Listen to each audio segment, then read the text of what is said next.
Көрші Викторды жақсы білемін.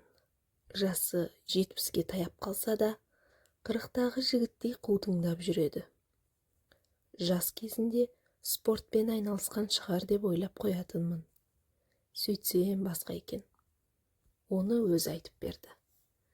Бірде жексенбі күні далада темекі тартып тұр едім. Сосед, жүр кішкене ұрттайық деп жабыса кетті. Жалпы екеуміз жаман араласпаймыз. Мейрам кездерінде біріміздің үйімізге біріміз кіріп, құттықтап жататын әдетіміз бар. Виктордың ара-тұра ұрттап алатыны да бар. Өлейін деп отырған кемпірі бар. Үнемі төсек тартып ауырып жатады. Бірақ оны ойлап жүрген Виктор жоқ. Қашан көрсең де көлігін мініп, темекісін будақтатып, бір жаққа кетіп бара жатады. Үнемі көңілді. Соған қарап, ұпайы түгел бүгін бұл иттің деп ойлап қоямын. Содан үйіне кірдік. Кемпірі ауырып жатыр. Бізге қарауға мұршасы жоқ. 1-200 грамды қағып алған соң, жасың біразға келсе де, жас жігіттей ширақсың. Мұның сыры не деп сөз бастадым.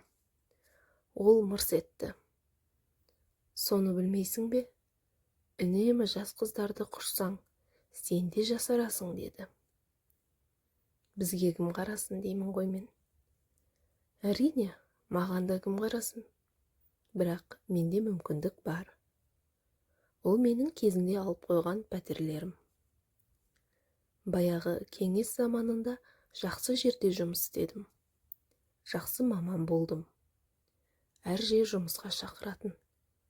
Барған жерім 2-3 жылдан кейін тегін пәтер беріп отырды. Қазір зейнетақыға қарап отырған мен жоқ. Сол пәтерлерім мені қазір асырап отыр. Сол пәтерлерім маған сұлу, жас қыздарды құштырып отыр. Құпиясы ештеңе де жоқ. Бір басымда осы өзің отырған пәтерді қосқанда 5 пәтерім бар. 4-еуін жалға беріп қойғанмын. Соның біреуінде ғана бір отбасы тұрады.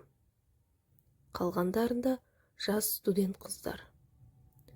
Олар жақсы пәтерде тұрғысы келеді. Және тегін тұрғысы келеді. Ондайларға мен керекпін. Бір пәтерден алған ақша мен кемпірім екеуміздің зейнетақымыз бізге былай жетеді. Сондықтан да қалған 3 пәтерде студент қыздарды ұстаймын. Олармен ашық әңгімелесемін. Мен саған, сен маған дегендей. Ақша міндет емес. Аптасына 1 рет құмарымды қандырып тұрсаңдар болды деймін. Көбі келіседі. Өйткені өзің білесің ғой, пәтер ақы қымбат. Қай студент қыздың әкесі миллионер дейсің.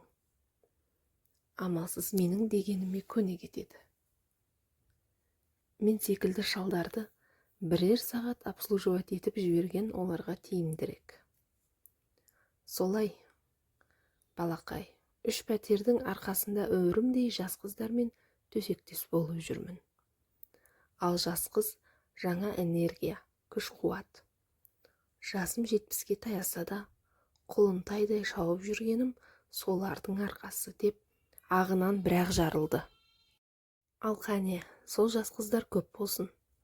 Шалдарды демалдыра берсін деп, алып қоялық деп Виктор тост көтерді. Мен амалсыздан стакан қағыстырдым. Далаға шығып темекі тартып, тағы ойға қалдым. Бір ғана Алматыда қаншама студент қыздар бар. Солардың қаншасы пәтер жалдап тұрады.